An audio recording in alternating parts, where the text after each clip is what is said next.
Om Swastiastu.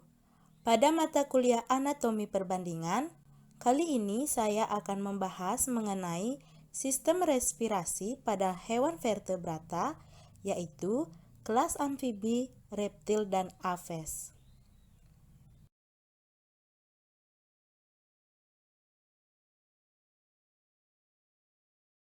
Sebelum ke topik pembahasan, izinkan saya memperkenalkan diri. Nama saya Nikade Dita Stiarini dengan NIM 181304103 dari kelas 5A Pendidikan Biologi.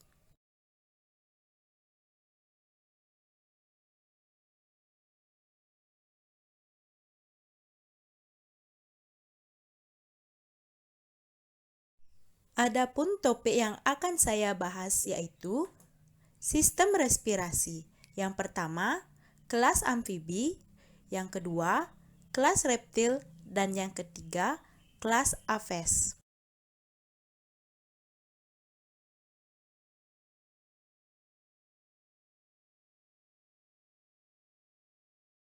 Organ respirasi secara umum.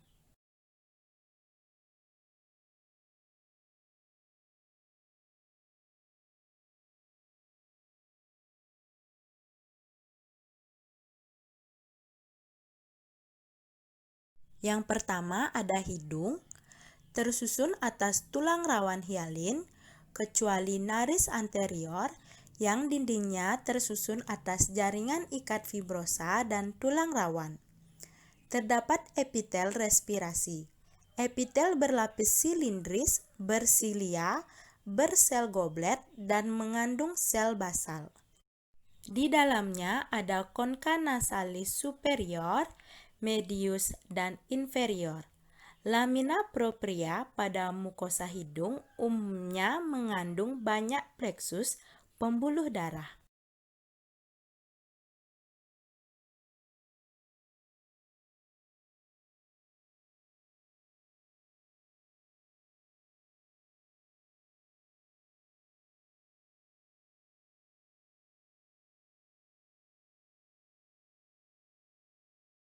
Yang kedua ada sinus paranasal.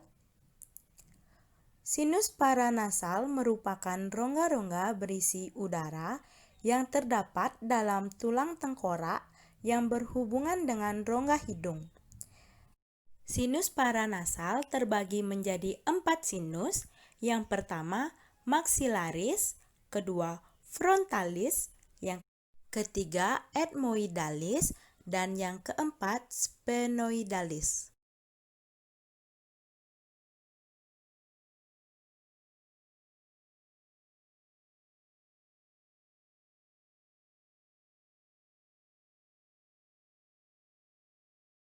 Yang ketiga ada faring. Saluran napas dan makanan menyatu dan menyilang. Pada saat makan makanan dihantarkan ke esofagus. Pada saat bernapas udara dihantarkan ke laring. Ada 3 rongga. Yang pertama nasofaring, yang kedua orofaring, dan yang ketiga laringofaring. Mukosa pada nasofaring sama dengan organ respirasi, sedangkan orofaring dan laringofaring sama dengan saluran cerna. Mukosa faring tidak memiliki muscularis mucosa. Lamina propria tebal, mengandung serat elastin. Lapisan fibroelastis menyatu dengan jaringan ikat interstisial.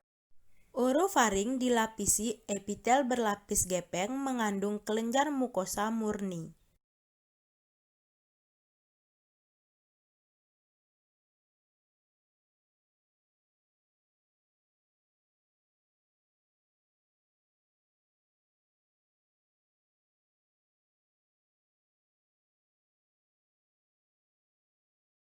Yang keempat ada laring.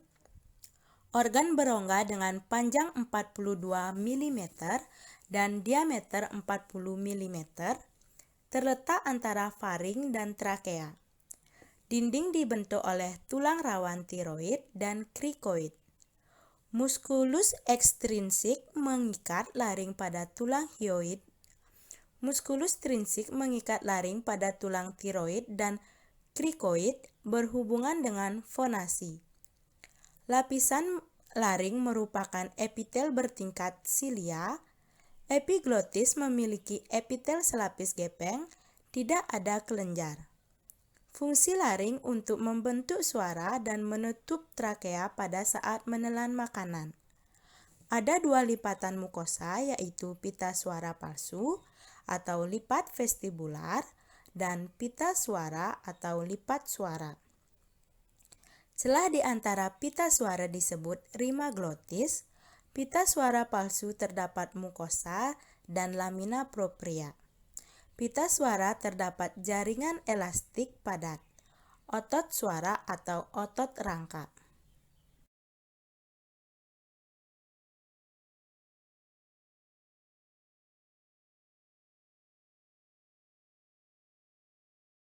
Yang kelima ada trakea. Tersusun atas 16-20 cincin tulang rawan. Celah di antaranya dilapisi oleh jaringan ikat fibroelastik. Struktur trakea terdiri atas tulang rawan, mukosa, epitel bersilia, jaringan limfoid, dan kelenjar.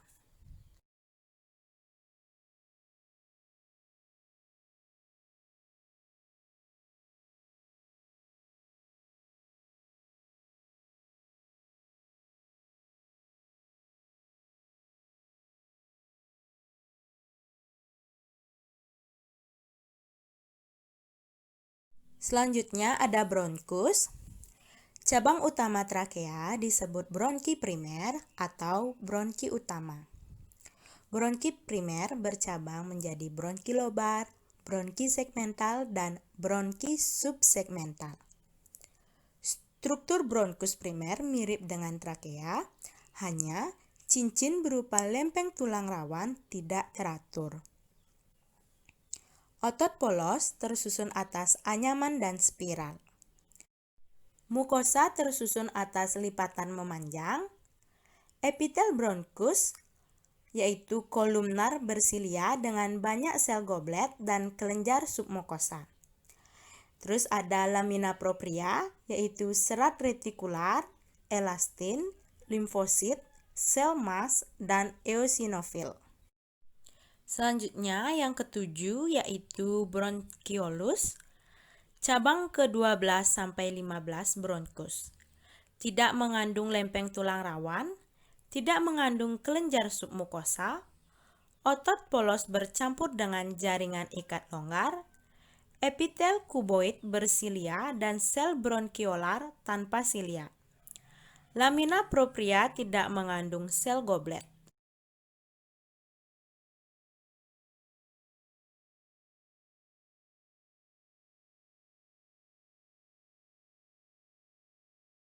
Yang terakhir yaitu ada alveolus. Kantong berdinding sangat tipis pada bronchioli terminalis. Tempat terjadinya pertukaran oksigen dan karbon dioksida antara darah dan udara yang dihirup. Jumlahnya 200-500 juta. Bentuknya bulat poligonal, septa antara alveoli disokong oleh serat kolagen dan elastik halus. Alveolus merupakan evaginasi atau perluasan keluar yang membentuk kantung dari bronkeolus respiratorius, ductus alveoli, dan saluran alveolaris. Sel alveoli paru-paru sangat tipis tebalnya.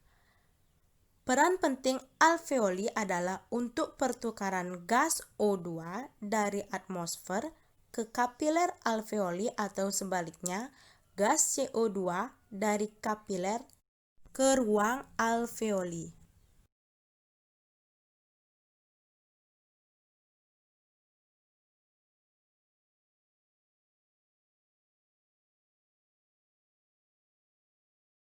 Selanjutnya adalah sistem respirasi dari kelas amfibi, reptil, dan aves.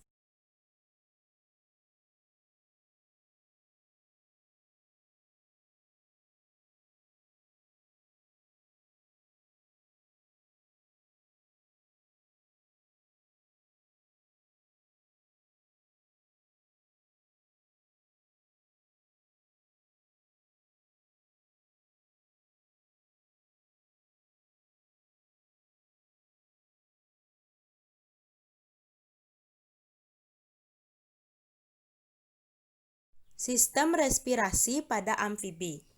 Pada kata, oksigen berdifusi lewat selaput rongga mulut, kulit, dan paru-paru. Kecuali pada fase berudu, bernapas menggunakan insang karena hidupnya di air. Yang pertama, pada kulit. Kulit katak selalu dalam keadaan basah dan mengandung banyak kapiler sehingga gas pernapasan mudah berdifusi. Oksigen yang masuk lewat kulit akan melewati vena kulit atau vena kutanea, kemudian dibawa ke jantung untuk diedarkan ke seluruh tubuh. Sebaliknya, karbon dioksida dari jaringan akan dibawa ke jantung, dipompa ke kulit dan paru-paru lewat arteri kulit paru-paru atau arteri pulmokutanea. Yang kedua, selaput rongga mulut. Berfungsi sebagai alat pernapasan karena tipis dan banyak terdapat kapiler yang bermuara di tempat itu. Pada saat terjadi gerakan rongga mulut dan faring, lubang hidung terbuka dan glotis tertutup sehingga udara berada di rongga mulut dan berdifusi masuk melalui selaput rongga mulut yang tipis. Yang terakhir yaitu paru-paru. Dalam paru-paru terjadi fase inspirasi dan ekspirasi. Kedua proses tersebut berlangsung ketika mulut dalam keadaan tertutup. Pada fase inspirasi yaitu ketika udara yang banyak mengandung oksigen yang masuk melalui selaput rongga mulut dan kulit berdifusi pada gelembung-gelembung pada paru-paru.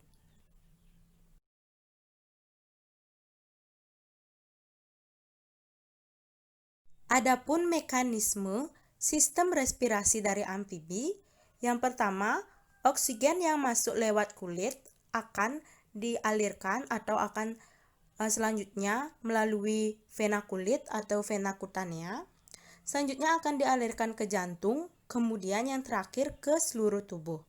Yang kedua yaitu karbon dioksida dari jaringan akan mengalir ke jantung, kemudian ke kulit dan paru-paru, dan yang terakhir ke arteri kulit paru-paru atau arteri pulmokutanea.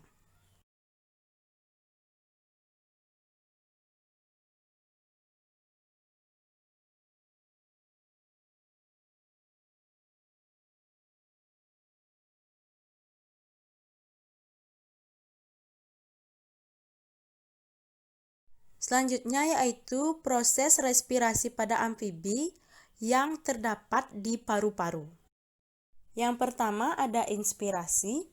Oksigen yang masuk melalui kulit akan ke vena kulit atau vena kutanea, lalu ke jantung dan ke seluruh tubuh.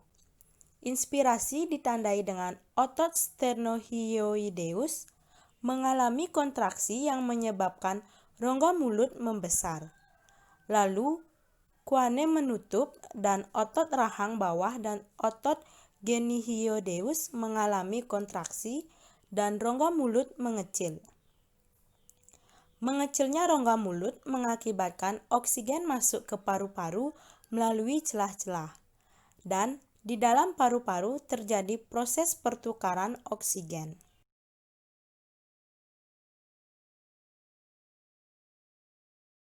Ekspirasi terjadi ketika karbon dioksida dari jaringan menuju jantung, lalu ke kulit serta paru-paru, lalu ke arteri pulmokutanea.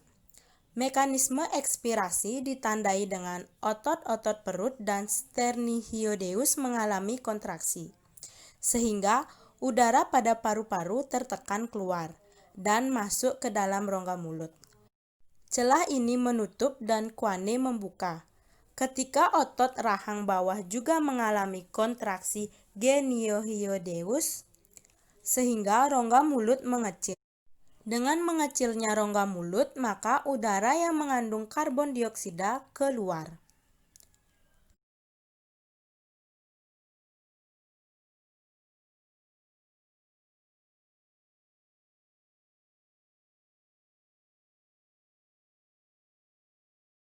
Berikut merupakan gambar dari fase inspirasi dan fase ekspirasi dari kata.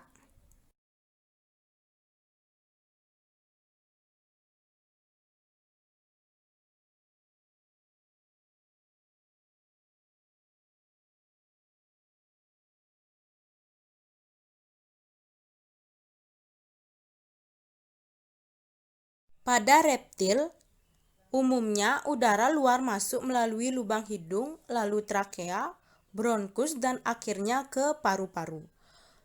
Lubang hidung terdapat di ujung kepala atau moncong.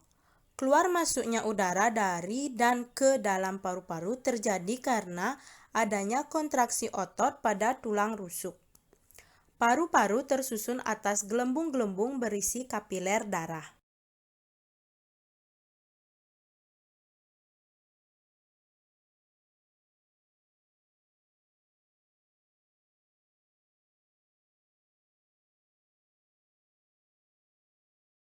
Selain dengan paru-paru, kura-kura dan penyu pengambilan oksigen dibantu oleh lapisan kulit tipis dengan banyak kapiler darah yang ada di sekitar kloaka. Kloaka merupakan muara bersama saluran reproduksi, saluran ginjal, dan saluran pencernaan makanan. Pertukaran gas terjadi di kapiler darah, oksigen diambil dan karbon dioksida bersama uap air dikeluarkan. Pada beberapa jenis reptilian yang hidup di air, lubang hidungnya dapat ditutup oleh klep, misalnya pada buaya. Selain itu, pada buaya, saat menyelam, lubang batang tenggorokannya dapat ditutup oleh lipatan kulit sehingga air tidak dapat masuk ke dalam paru-paru pada pangkal tenggorokan.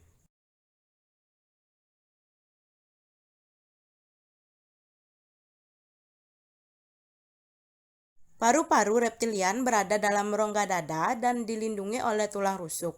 Paru-paru reptilian lebih sederhana, hanya dengan beberapa lipatan dinding yang berfungsi memperbesar permukaan pertukaran gas. Pada reptilian, pertukaran gas tidak efektif.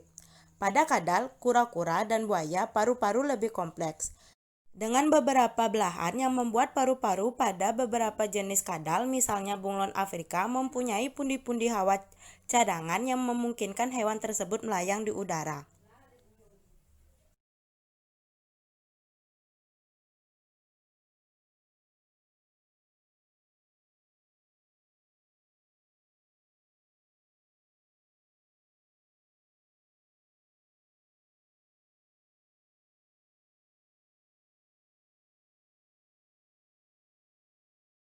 Selanjutnya yaitu sistem respirasi pada aves. Organ pernapasan pada aves ada 3, yaitu yang pertama hidung, trakea, dan paru-paru. Pada bagian bawah trakea, terdapat alat suara disebut siring. Burung mempunyai alat bantu pernapasan yang disebut dengan pundi-pundi udara yang berhubungan dengan paru-paru. Fungsi pundi-pundi udara antara lain untuk membantu pernapasan dan membantu membesarkan rongga siring sehingga dapat memperkeras suara.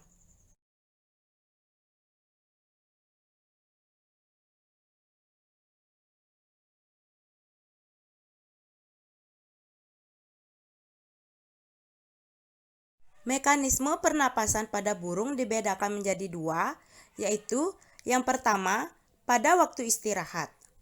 Tulang rusuk bergerak ke depan, rongga dada membesar, paru-paru mengembang sehingga udara masuk dan mengalir lewat bronkus ke kantung udara bagian belakang. Bersamaan dengan itu, udara yang sudah ada di kantung udara belakang mengalir ke paru-paru dan menuju kantung udara depan. Pada saat tulang rusuk kembali ke posisi semula, rongga dada mengecil sehingga udara dari kantung udara masuk ke paru-paru. Selanjutnya, saat di alveolus, O2 diikat oleh darah kapiler alveolus.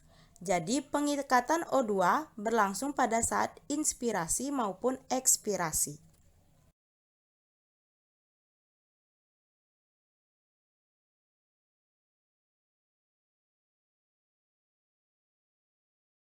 Yang kedua yaitu pada waktu terbang. Inspirasi dan ekspirasi dilakukan oleh kantung-kantung udara. Waktu sayap diangkat ke atas, kantung udara di ketiak mengembang, sedangkan kantung udara di tulang korakoid terjepit. Sehingga terjadi inspirasi atau O2 pada tempat itu masuk ke paru-paru. Bila sayap diturunkan, kantung udara di ketiak terjepit, sedangkan kantung udara di tulang korakoid mengembang. sehingga terjadi ekspirasi atau O2 pada tempat itu keluar. Makin tinggi burung terbang, makin cepat burung mengepakkan sayapnya untuk mendapatkan oksigen yang cukup banyak. Udara luar yang masuk sebagian kecil tetap berada di paru-paru dan sebagian besar akan diteruskan ke kantung udara sebagai udara cadangan. Udara pada kantung udara dimanfaatkan hanya pada saat udara di paru-paru berkurang, yakni saat burung sedang mengepakkan sayapnya.